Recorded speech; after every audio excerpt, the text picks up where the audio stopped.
Well, hello, and welcome to today's workshop, How to Give Great Answers to Interview Questions. My name is James Whitcomb. I'm the candidate coach.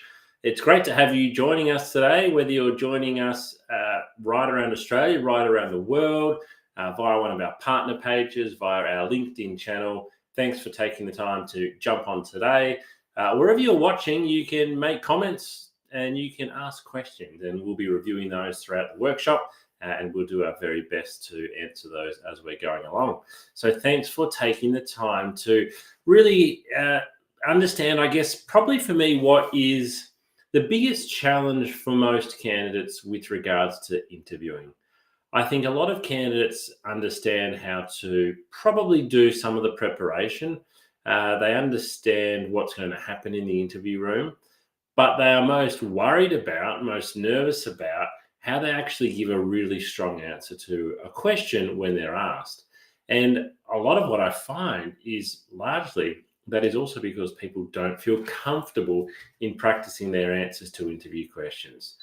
We don't necessarily like getting our partner, a friend, a parent to sit down and play the role of the interviewer. It feels a little bit awkward. And so many people just kind of avoid practicing their answers to interview questions. And what happens when you then get to the interview is post interview, there's a lot of regret around, oh, if I could have just answered those questions better, I would have felt a whole lot better about how I went. And if I had have just practiced those questions, I would have felt a whole lot better about how I went. All right, so we're going to be going through some slides today. I'm just going to share my screen with you. Let's share that one there. Oops, that's the wrong way around. Let's click over to this one here. No, it wants to go a little bit backwards. Let me stop sharing and we'll start doing that again. Now, if you were here last week you would have been here to see that we did a whole episode on what we called interview preparation. So what do you need to do as a candidate to make sure that you're best prepared for your interview? That very much is the episode that you need to watch before you observe this workshop today. So hopefully many of you who are watching that were in our workshop last week. But if you weren't, you can go to the bit.ly link there. So bit.ly/45JYFY8FJ. And you'll be able to watch last week's workshop. So last week's workshop, we talked about all the preparation that you need to do, everything that you need to do outside of the interview room before you walk in. Also, when you're in the interview room, some of the things that you need to do in terms of your behavior to make sure that you are really presenting yourself really, really well. So go and check that out. Head to bit.ly/4F5Y8, capital F, capital J, and you'll be able to experience last week's workshop. And so what we're going to do today is we're going to build on that. We're going to build on what we learned last week, how to stand out in any interview, by going through and talking about how we can actually give great answers to interview questions. Because I put it to you that if you can give great answers to interview questions, you are obviously going to stand out really well as a candidate. But if you can practice in advance and you know the structure of a great interview question, well, if you know the structure, you can give a great answer. And that doesn't necessarily have anything to do with your level of qualification, your level of experience for the role. So a little bit about me before we begin. As I said, my name's James. I'm the founder of The Candidate Coach. I'm also a recruiter. So I'm a director at Smart Recruitment. We're one of Australia's most awarded recruitment agencies. And I've been working in recruitment since 2005. So just past my 20-year mark.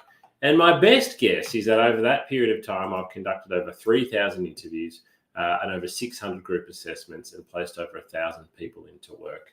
So the advice I'm going to give you today comes from that background.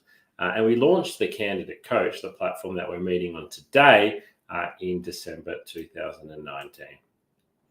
Just a little bit of housekeeping, just in case something bad happens. If I do drop off the line, if we have a power outage or something like that, I will rejoin. So if I disappear, hang out here and I will come back. Do ask lots of questions, as I said. If you're watching us on our LinkedIn channel, you can ask questions there. If you're watching at one of our partner platforms, you can ask questions in the chat, and I'll be able to see those and answer those as we're going along. Take lots of notes. One of the most important things about learning is remembering something and remembering how something makes you feel the first time that you hear it. So if you're hearing some things for the first time today, take some notes. Notice how that struck you at the time that you hear it. And like last week's workshop, you'll be able to watch a replay of today on our YouTube channel. All right, I want to start off. Feel free to type this in. What do you think is the most common interview question in the world? I'm going to give you a hint. I ask this interview question every single time I speak to a candidate. So in the thousands of interviews I've done, I always ask candidates this question. The challenging part is not everybody realizes it's actually an interview question, but the answer that comes out to it is very, very important and helps to set the tone. The most common interview question in the world is, tell me a little bit about yourself. Tell me a little bit about yourself. Now, I know what you're thinking. You're probably thinking, James, tell me a little bit about yourself. That's not really an interview question, is it? Well, you don't want to take this question lightly. You want to be able to give a really strong, succinct, precise, and impressive answer to the question, tell me a little bit about yourself. Because if you do, it gets the conversation with the recruiter off to a fantastic start. So when answering, tell me a little bit about yourself, there's a structure that we recommend that you use. And the structure goes a little bit like this. First of all, get out a pen and paper and write down the following. So Kajal in the comments has said, what motivated you to apply for this role? No, that's not the question, Kajal. That's close. That's a very good question. But the most common question is, tell me a little bit about yourself. I ask that question when I'm on the phone. I ask that question in face-to-face interviews. And what we're going to do now is an activity so that you can best give an answer to that question. So first of all, name, overview of your work history. Don't write the answers to these. Just write down exactly what you're seeing on the screen there now. Your top 3 skills. And finally, the type of work you're looking for. So write down what you see on the screen there now. Don't answer those questions yet. We haven't got time to do that in this workshop. You're going to go away and do it. But write down name, overview of your work history, your top 3 skills, and the type of work you're looking for. Because if you go away and do these things, what I'm asking you to do is to create what we call an elevator pitch. An elevator pitch is a brief, persuasive speech that is going to come in very, very handy when you're answering the most common interview question in the world. Tell me a little bit about yourself. The answer is your elevator pitch. So it's called an elevator pitch because it's to do with imagining the scenario where you go into the city, you've got an interview, let's say on the 30th floor, and you get to the entrance of the building and you walk inside and you press number 30 on the lift and the doors open. You walk into the lift, and just before the door closes, someone walks in behind you, and it's the person that you're there to meet. And they say to you, hey, why don't you tell me a little bit about yourself? So you've got that time in the elevator to impress somebody. Might be 30 seconds, it might be 60 seconds, it might be 90 seconds. Having an elevator pitch is a really, really useful, not just for interviewing, but for introducing yourself, maybe at other social business networking opportunities. It shows really good confidence, in your self-awareness as well. So let's give some examples of a really good elevator pitch. So as I said, it's your name. It's an overview of your work history. So it's not everything, because sometimes we might need to get our elevator pitch done in 30 seconds, 45 seconds. So very important there is that it's an overview. It's your top 3 skills, or it might even be your top 2 skills, but a top couple of skills. And in this scenario, the type of work you're looking for. So number 4 there, the type of work you're looking for, that might change depending a little bit on the scenario. So here we're using an elevator pitch as our introduction when we're meeting people to find jobs. If you're using an elevator pitch when you're selling something, you're obviously not going to be talking about the type of work you're looking for. So let's put it into practice. Here's one that I've created for myself. So my name, and I would encourage you, as I said, go away and write this down, is James Whitcomb. Overview of my work history. For 15 years, I've worked in recruitment, beginning as a recruitment consultant before progressing onto management and then being a director, which is my current position.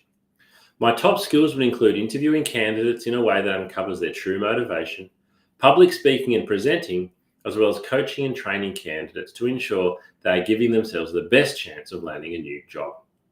I'm currently looking for a role where I can focus more of my time on training, coaching, and assisting candidates as opposed to being a recruiter. So by me giving you my elevator pitch there, you probably feel now that you know a little bit about me. And so I want you to do the same thing. I want you to go away and I want you to answer those 4 questions. I want you to, hopefully you know your name. I want you to write down an overview of your work history. I want you to write down your top 3 skills, and I want you to write down the type of work that you're looking for. Creating your own elevator pitch and rewrite it several times. It's not going to be perfect straight away. So my elevator pitch there, I obviously do this as my job. I've written that quite a while ago, but I've refined it over time. And so the first time you write your elevator pitch, you're like, oh, that's not quite right. You could pop it into ChatGPT, get it to help you write your elevator pitch. Don't trust it to write your elevator pitch, but it can help to give you a start.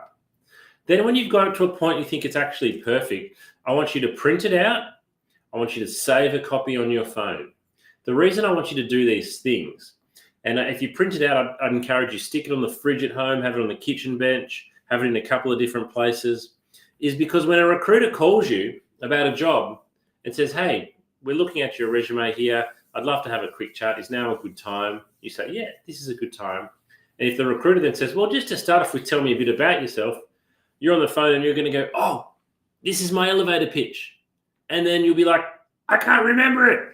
And that's a disaster if you can't remember it. But if it's printed out literally in front of you on the fridge or the kitchen bench, or you've got it saved on your phone and you can look at it, you can then use it. Because that's the whole aim with your elevator pitch, is we want to print it out, we want to save it, and we want to use it. So if there's one thing that you get from today's workshop, it's that you should go away and create your own elevator pitch. So how to stand out though in any interview? I went through this last week with you. We've got just one rule. And those who were in the workshop last week will remember the one rule is preparation. Preparation is key. If you want to be successful, you are going to be competing against candidates who are going to be putting in hours and hours of preparation into their interview. Again, we talked a lot about that in last week's workshop. You need to go away and do that. But creating your elevator pitch and practicing your elevator pitch is great preparation, as is everything we're going to do next. Because what we're looking for at interview is that our candidate who answers questions confidently will give the interviewer a sense that they are a top performer. So if you are answering questions in a bit of a mumbly way, let me start that again. If you're sitting in the chair in an interview room and your answers are not confident, if you're mumbling, if you're fumbling, if you're trying to remember things on the run for the first time because you haven't practiced, it is going to stand out.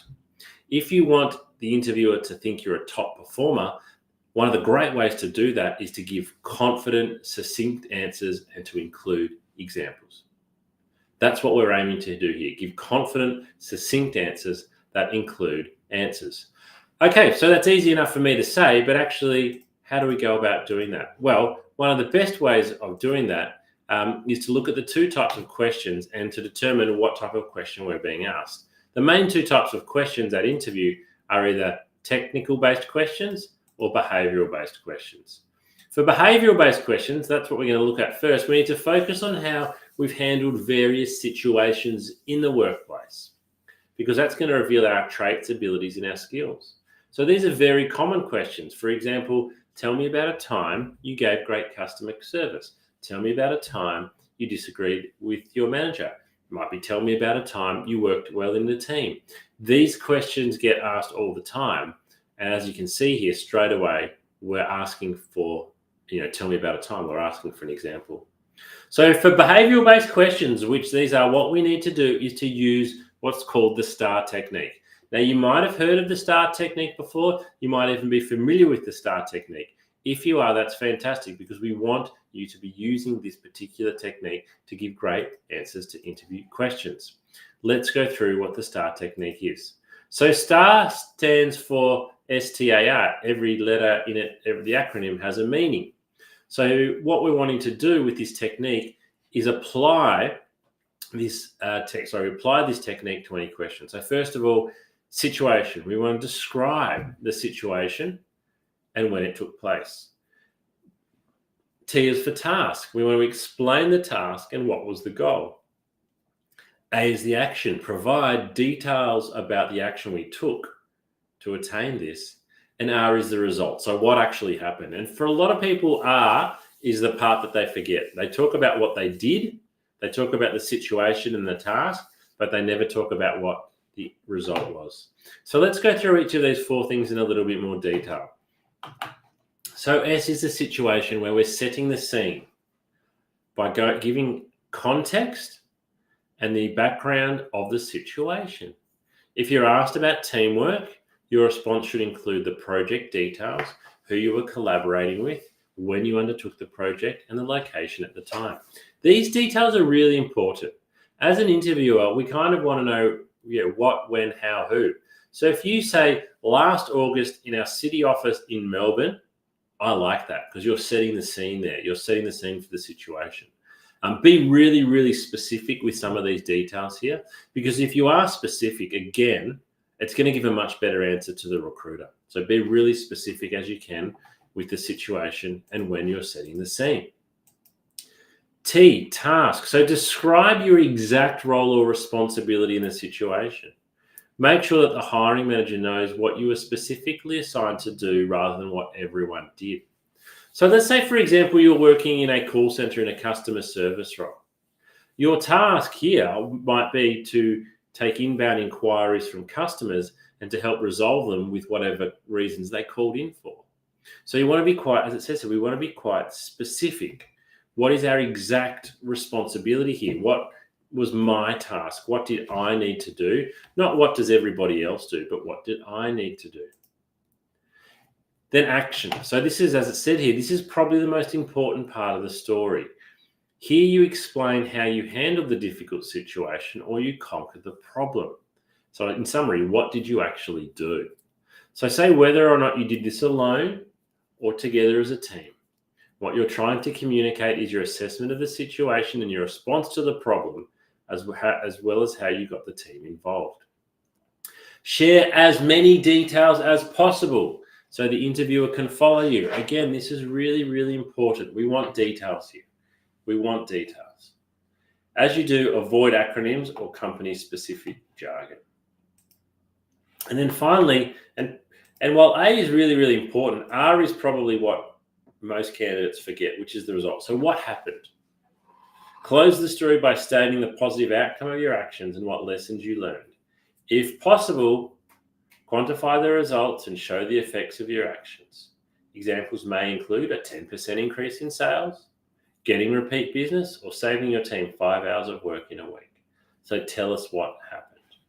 All right, so let's now put this into practice. So I'm going to pretend I'm an interviewer and I'm interviewing a candidate for a nursing position. Okay, I'm interviewing a candidate for a nursing position, and this is what I've asked the nurse: to describe a time when you handled a difficult situation at work. How did you react? Now, before I show this answer to you and before we go through it, I want you to think, can I give a really strong answer to the question, describe a time where you've had a difficult situation at work? What did you do? It is very likely that you are going to get asked this question in any interview. So you need to have a really strong answer prepared that follows the STAR technique. Let's have a look at how we can do that with this particular answer. So, in my last job as a night nurse, one of my colleagues quit after securing a job with a top private hospital. Though I was managing a ward full of patients, I was assigned this one patient who didn't want to be admitted. He wanted to bolt out of his room. I made myself available to the patient discussed with him the reason he was being admitted, and assured him he would receive 24/7 attention and good care. The patient finally calmed down and agreed to spend the next 3 days under observation. He was discharged on the third day, and the wife personally thanked me for handling someone she knew to be extremely stubborn and difficult. So this is a great answer. Now, the first thing you might be thinking is, wow, that's how I don't think I could give an answer like that. I want to challenge you because I think that everybody can give an answer like this. You need to go away and think about what your answer would be. You then need to write it out. You then need to practice it. And by practicing it, part of the example will become even clearer in your mind. You'll start to recall more details and then write your answer again. If you have practiced the answers to your interview questions, you are far more likely to give a good answer. Let's look through it. So here's how we've applied the STAR technique. So S, situation. So this candidate has just described the situation. In her last job as a night nurse, so that's the situations, one of her colleagues quit. Her task was that she was assigned a patient who didn't want to be admitted. The action that she took was to make herself available to the patient, discuss with him the reason for being admitted, and assure him he would receive good attention and care. And then the result was, when he was discharged, the wife thanked him for handling someone she knew to be extremely stubborn and difficult. So we can see it really, really clearly here when it's highlighted. We can see it quite clearly here. So what I would really encourage for you to do is to go away and to, even on the Candidate Coach platforms, we have common interview questions. Go and write down what your answers would be. Regardless of the next type of interview you're going for, I can probably tell you what 5 or 6 of the questions are going to be based on history. They're going to be, tell me about a time you had a difficult conversation, or a difficult person, or a difficult manager. Tell me about a time you exceeded expectations. Tell me about a time when you worked in a team. You should have answers prepared and practiced many times to the point where they almost roll off your tongue, with great uses of the STAR technique. All right, the second type of interview questions are what we call technical questions. So technical questions focus on the skill, qualification, and experience required to do the job. These questions could include, for example, tell me about the accounting software packages you are most familiar working with. Obviously, this would be for a candidate going for an accounting role. Or tell me about which sales methodology you find is most effective. That would obviously be for a candidate going for a sales job. So when we're answering technical interview questions, the first thing we need to do is actually focus on answering the question. Sometimes in interviews, candidates can give a generic answer, which doesn't answer the question at all. So we must provide a specific answer to the question. We should provide details, and we can certainly use the STAR technique to provide details. Or we can use the technique, which is pretty much who, what, where, when, and why. Who are you working with? What was the problem? Where did it occur? And why? I'll put another point in here, give even further detail, or ask if it's okay to do so.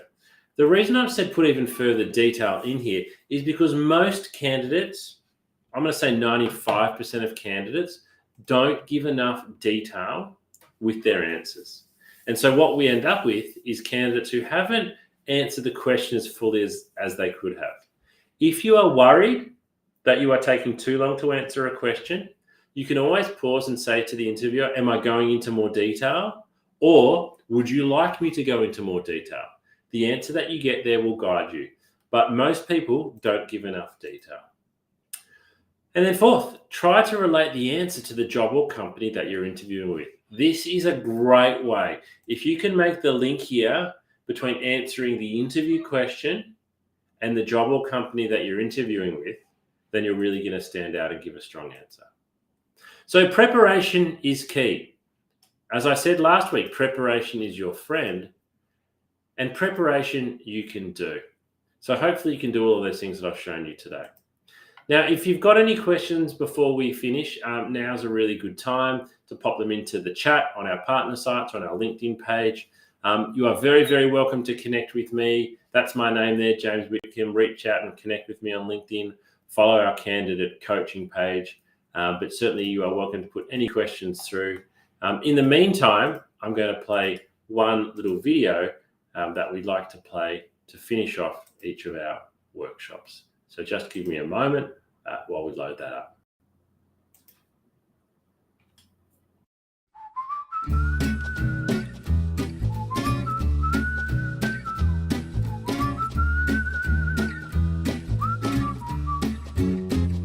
If you're not feeling terrific at the moment and you feel like your mental well-being has taken a little bit of a dip, please remember this is not going to last forever. There's lots you can do to manage your mental health and get back on top of it.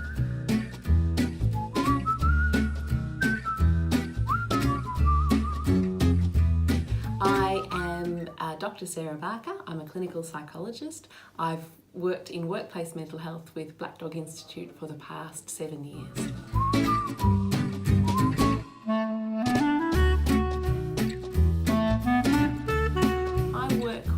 A lot of adults and young people, mainly with anxiety, depression, trauma as well, a range of issues, and many who are looking for work and undergoing that process of trying to find employment.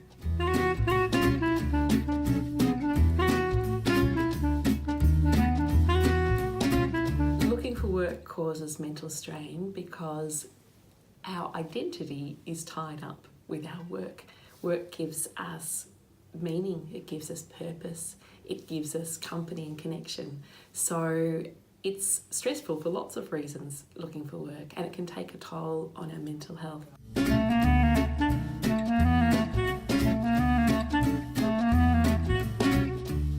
It's really important for us to be aware of the signs that our well-being and our mental health might be dropping. Probably the biggest sign is changes in behaviour. So that might be changes in the way we're thinking or talking to ourselves. We might be saying things like, who would employ me? I'll never get a job. We might be really down on ourselves and really hard and critical on ourselves when normally we're not so hard and critical. We might also, in our relationships, change our behaviour. We might be more snappy or more irritable with people that we love, that normally we might be a little bit irritable sometimes, but not irritable in that way. Losing interest in things that usually sparked us and ignited us and gave us joy. So perhaps usually we like walking the dog and suddenly we start thinking, I can't be bothered walking the dog today.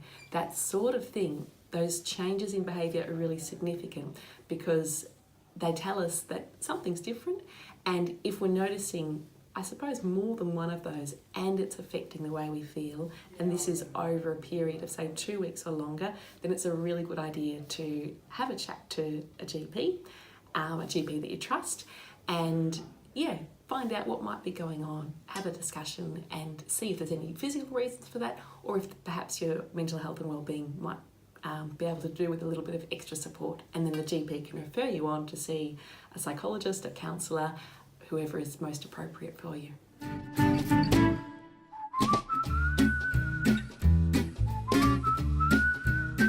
There are so many great things you can do to look after your mental health when you're looking for work, and it's really important that you do. My very top tip would be really talking kindly to yourself and being compassionate with yourself. I think when we're looking for work, we can have a lot more questions like, will I ever get a job? Will I ever be employed? It can feel like this could go on forever. So being kind to ourselves and saying things like, it will work out. There will be a day, my efforts will be rewarded. It will just take time. I just need to keep trying. Reminding yourself of your strengths. And that might even be tapping into people you love and asking them what your strengths are, because sometimes it's harder to find them when our mood's a bit low and we're feeling more worried. We can be harder on ourselves. I think that routine is really, really important to our well-being. When we're looking for work, we mightn't have such a regular routine because there mightn't be a 9 to 5 start and finish time for a job. Well, there isn't. So instead, thinking about looking for work as a job in itself can be helpful. Having a start time and a finish time can be really helpful, and some set tasks that you hope to achieve that day.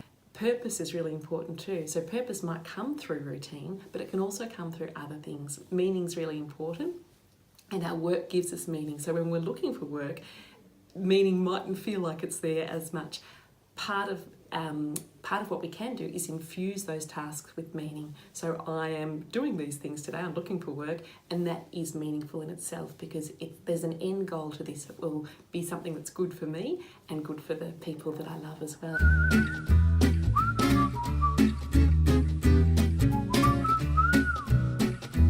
Some excellent resources for looking after well-being when looking for work are the Headgear app. The Headgear app is free, it's evidence-based, it's developed by Black Dog Institute, and it is fun to use. It uses mindfulness, so a technique to really help us relax and reduce physiological arousal, which can often occur when we're feeling anxious. It's got a 30-day challenge, which is just short, bite-sized little challenges to extend your well-being and grow your well-being, and that can be really extra important when we're looking for work. There are also some really terrific resources available through the Black Dog Institute. One of them is a beautiful self-care plan that encourages you to think about your top coping tips, the things that personally work best for you, that are positive coping strategies. Another really good resource is through Beyond Blue, and they've got some excellent resources to look after mental health while looking for work, and also when people are recently out of work as well.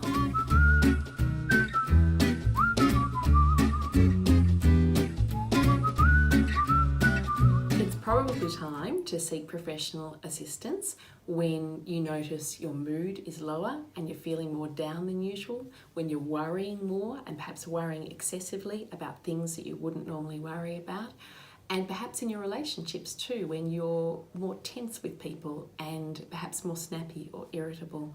All of these are signs that perhaps our mood is not in the greatest space and our well-being is not in the greatest space, and that it can be a great idea then to chat to your GP, who can then refer you to an appropriate person to help you strengthen your well-being.